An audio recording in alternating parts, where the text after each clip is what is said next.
Hey everybody, it's your boy SergDragon, and welcome back to another edition of the Heavens Monsters podcast. Today we're going to cover All Elite Wrestling AEW for February 5th of 2020. And with me today is the Silver Griffin, Xavier Hill. Once again, MVP is in the ring, so that can only mean one thing.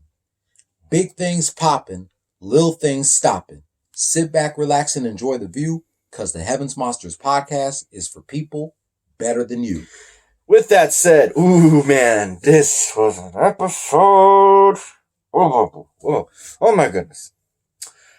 Let's go ahead and kick it off with the starter of the show between Ortiz and Jon Moxley, with the Inner Circle on stage on commentary with Santana, not Santana, or how you pronounce his name? Yeah, Inner Circle. It just got Jack Hager. Jake Hager. Thank you. I said Jack. You went to Jackson to Jake's. In which case, Houston's own Sammy Guevara. Thank you. Forgot his name. Is right there with Chris Jericho on commentary. And Santana was ringside with Ortiz.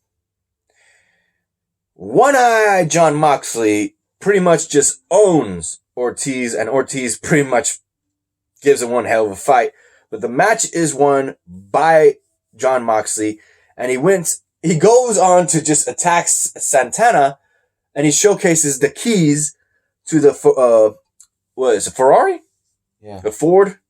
I forget. The GTA. Ford GT. Ford GT. Yeah. There you go. You know your cars. I don't. I know. So he goes and says, an eye for an eye. And freaking Jim Ross is trying to read his lips. He says, eye for an eye. He's like, what are you doing? No. He goes and stabs Santana in the eye for paying back Chris Jericho. Yep. And Jon Moxley is in the crowd showcasing the key, and he's like, now you got one guy. And Jim Ross says there is a fine line between genius and insanity, and right now Moxley is staggering that line. Staggering. What the? Said Jim Ross, yeah. Alright, next match for you, brother. Next match. Yeah. SCU. SCU! Frankie Kazarian versus Best Friends. Trent and Frankie locked up, with Frankie taking his opponent down with a side headlock.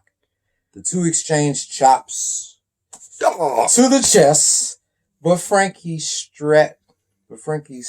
starched Trent with a right hand.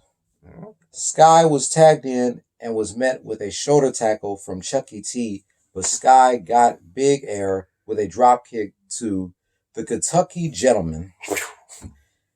He gave an over-the-top cutter to Chucky, but Trent hit with a spear. Whose name is Chucky? I don't know. Whose name is Chucky? Oh, God. That's what it says, Chucky T. But Trent hit a spear on Sky.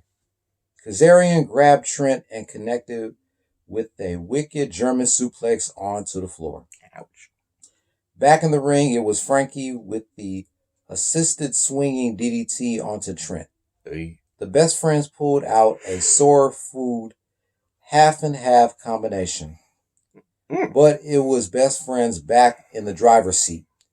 They were looking to strong zero, but SCU reversed it with a Yoshi tonic for the pinfall. The Dark Order stormed the ring, mauling SCU and Best Friends. Orange Cassidy, not threatened by the numbers, entered the ring. Evil Uno offered a mask to Orange, who declined, placing his hands in his pockets. The Dark Order took the boots to Orange Cassidy until Chris Daniels sprinted to the ring. The Dark Order retreated from the ring before Daniels could get his hands on any of them.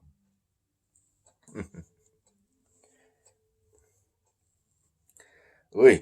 The next match is the event. What's that? Okay, that's the way they put it. Between Dr. Britt Baker against the magical girl Yuri. Hold up, Japanese name. So let me see. Sakazuki. Sakazaki. Sakazaki. Young Japanese talent. In which case, in this match, the one who had it going for her was none other than Dr. Britt Baker, who was number 4 in the total numbers for the number 1 contendership against Rio. Friend to Kenny Omega. Mm-hmm. And current AEW Women's Champion. Ultimately, in this match, Dr. Britt Baker had poor Yuka on the ropes until she hit her with a schoolgirl and got the pinfall.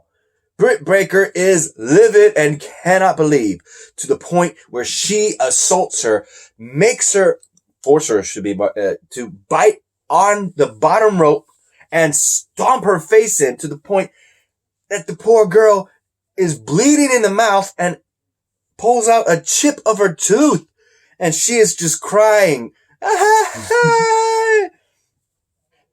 No sympathy whatsoever from the wrestler / dentist / self-absorbed beauty girl. Mm-hmm. Britt Baker goes on to put her into the submission jaw lock position. Couldn't get a grip on her at first because of all the blood. Mm-hmm. And she gets it in despite it, and it's just, I can imagine. You already got pain in your mouth from the chipped tooth, and now you got being applied pressure. I've had that done onto me before, because I got thin nerves on my teeth right now over the years. Ow. Oh, poor girl. Next up. The AEW World Tag Team Champions Kenny Omega and Adam Page and the Young Bucks versus the Lucha Brothers and the Butcher and the Blade. Lucha Brothers are heels right now. Yep. But everybody's cheering for them. Hangman Page didn't want to wait for the Elite coming down to the ring without them. The Elite. The Elite. Bang! Page lit up the Blade with chops and then a big boots. Page tagging Omega, who worked over the Blade with tandem offense. Uh-huh. Good continuity by the champs, said good old JR Jim Ross. The Elite isolated the Blade in the corner with quick tags in and out. The Bucks and Omega hit with a triple dropkick on the Butcher while Paige merely watched them from the ring apron. Nick Jackson single-handedly took out both members of the Lucha Brothers on the outside of the ring. Nick tagged in Matt, who hit Locomotion Northern Lights suplexes on Phoenix. Omega got the tag, but Phoenix jumped off Omega's shoulders to take down Matt.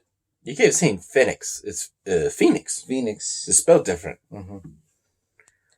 The Lucha Brothers double team Omega and then tag in the Butcher, who hammered down on Omega. The Butcher used a backbreaker on Omega, but Omega used a Hurricane Rana and then got the tag to Paige, who cleaned house. The crowd was chanting, "Cowboy shit, cowboy shit." Cowboy shit! Cowboy shit! And we got some cowboy shit! Paige wiped out all 4 members of the opposition with a moonsault to the outside. Excalibur noted that it appeared Paige tweaked his knee on the landing. Omega dished out Snapdragon suplexes to the Blade and Phoenix. The Young Bucks connected with assisted sliced bread on the Butcher. Paige came in with the buckshot lariat and then used a fall away slam on the Butcher. Ow. Paige was clutching his knee again. The Bucks wanted to tag in, but Paige turned away from them. The Lucha Brothers hit their finishing combo on Hangman, and Pentagon pinned him. Paige refused to tag in, said Excalibur. There's no logic to that. There's something brewing there, and it's not healthy, added Jim Ross. The Bucks were frustrated with Paige and the loss, and Omega tried to keep the peace. Paige left the ring guzzling a beer from a fan at ringside. Former WCW commentator Tony Schiavone was in the ring to interview Kenny Omega, but backstage, the bastard Pac interrupted. Pac was standing next to Rio. This was supposed to be a contract signing, but you left Michael Nakazawa for dead. We'll see if you care about Rio, said Pac. Stop. You've got your match, screamed Omega. I hope you didn't think I put my hands on a woman, Kenny. I'm not a beast, but she is, said Pac. and with that, the native beast, Nyla Rose, attacked Rio from behind, planting her through a table with a powerbomb. Yep. Sorry, that's my bird, Ruby. Mm-hmm. He's getting excited. And yeah, so it's Nyla Rose, T-Money's worst nightmare. No, get away from me. So that sucks. I think it's in Adam Page's interest that he teams up with his partner, Kenny Omega, not the Young Bucks, since the Young Bucks have been known to be really working to become tag team champions. He doesn't see them as friends. He sees them as rivals.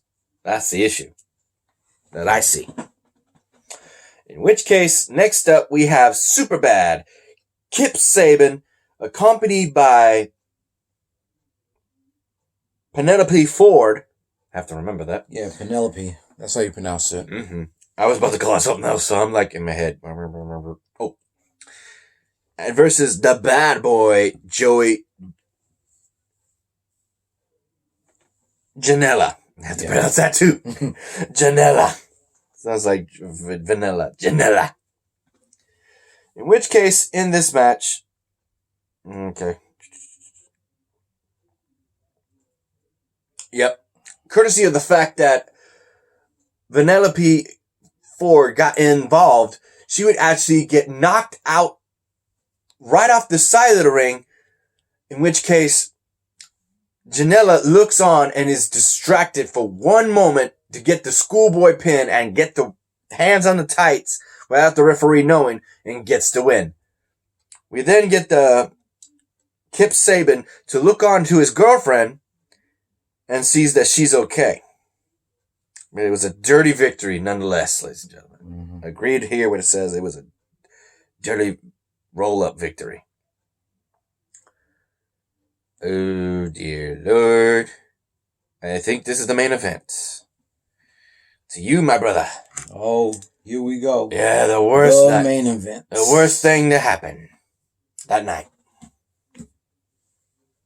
MJF's music started to play and strode out. MJF with Warlow. It was Cody's first 10 lashes. Oh, shit. I've seen this right here. Mm-hmm. The American Nightmare, Cody's theme song, played throughout the arena, and Cody came out to honor the stipulation that he accepted. A vicious and cruel woodshed awaits. He will keep his words, said Jim Ross, as Cody took off his jacket and entered the ring. Cody proceeded to loosen his tie and then remove his tie and shirt. Hold on. I don't know. This is a really nice belt. Far too nice to touch you, said MJF, as he pointed down at his leather belt. I want this is your belt. Yes. This is fitting. Show that right there. Show it. This is my grandpa's belt that he gave me because I needed to buy a new one. So I was like, oh, this is real convenient. Do the click. There you go. I want your belt now. Cody tossed his belt to MJF and turned around, ready to receive his lashes. MJF was all smiles. It's old school, man, commented Jim Ross. The Butcher and the Blade, Kip Sabian, and Sammy Guevara, came out on the top of the ramp to witness the lashing. Cody took 2 stiff lashes and then a third, grimacing in pain. The third was enough to cause Cody to lunge forward and grab the ring ropes. The leader of the Four Horsemen, Arn Anderson, came down to the ring, and MJF said, "You can't help him now, old man." Yep. The welts began popping up on Cody's back. The fourth time MJF hit him with the belt caused Cody to drop down to his knees, but Cody stood up for another. Cody's brother Dustin Rhodes ran down to the ring. Dustin offered to take the remaining lashes. "Unfortunately, this is not how it works," said MJF. "Get out of my ring and watch with everybody else," he continued. 2 quick ones to the spine, and Cody was back on the mat, clenching his teeth. Now the Young Bucks were out trying to console their friend. Cody rolled out of the ring, and the Bucks and Dustin Rhodes offered him words of encouragement. "You're almost there," said Dustin. Cody was digging deep, gritting his teeth, and he manned up again in the center of the ring. He had 3 more to go. MJF hit him with the strap again, and Cody fell again. "Stay down!" screamed MJF. That's 8. Cody then gave the middle finger. Yeah, he said, "I got 2 and then 1. Yeah. Cody gave the middle finger to MJF. This time, Wardlow offers his services, and MJF handed the leather belt to Wardlow. Yeah, like that. A thunderous crack echoed throughout the arena as Wardlow whipped Cody, who collapsed to his feet, his back bleeding, covered in welts. Yep. Brandy Rhodes, Cody's wife, came down to the ring. "You've got one more. You can do this. I love you so much," she said, as she grabbed his hand through the ring ropes. Cody turned around for number 10 and got one right in the chest, but Cody did not quit. MJF finished it with a low blow to Cody before he and Wardlow retreated through the crowd. Tune in next week on February 12th, 2 days before Valentine's Day, as AEW Dynamite will be broadcasting live on TNT from the HEB Center in Austin, Texas. The bastard! He couldn't be satisfied with the 10 lashings, and hell, he hit him with a love tap at the beginning. So that's, I guess, 11 hits. Yeah, 12 if you count the low blow. Mm-hmm. God damn it! Damn, Cody took it like a damn man. Took it like a boss. Like a boss. And it's funny, we had to watch that twice now, the lashing. Who had it worse, Cody or Daniel Bryan? Fuck, Daniel Bryan! Yeah. He was taking it out so many damn times. It was just dead. It was freaking like, I got 30? Yeah. Man, fuck. And plus he had other shit going on, including the Mandible Claw. Yep. So with that, Cody Rhodes does still have one stipulation. A steel cage match with Wardlow. And he must win per to the stipulations that was made by MJF for a match with MJF. Mm-hmm. So, damn. So it's going to be a live event. Did it say when? Next week. HEB Center. HEB Center. Austin, Texas. It's in Texas. Yeah, boy. Hey, Austin, Texas. And also, it's sorry for me grinning, but every time I seem to be bending down, watch this, watch that. The skull ends up making a different face. Like, and it might squish a little more. Like, so that's what I was noticing. Like, okay, me and my fat belly. Yeah. So with that said, we have a lot to go on for what's coming next week and the pay-per-view Revolution for AEW. This is going to be good. So that means we still got maybe a couple of weeks before Revolution. We got 2 more weeks left. Also, another thing that you mentioned, we forgot this on the SmackDown review. Next week, on Valentine's Day, the date between Otis Dozovich and your girl, 1, 2, 3, Mandy. In which case, Otis Dozovich had a montage going up for getting ready for him, psyched up for the he had a steak. He was eating it with his hands. Hey, use utensils. He got up, go to the table. Yeah. For you, it would be Xavier. Yeah. Xavier. Oh, I showed you that video too of him and Tucker doing the freaking ring fit on Nintendo Switch. I want that. I want that for me and my mom so we can do workouts and we can do a video on that they did. See how far we could go. Working these.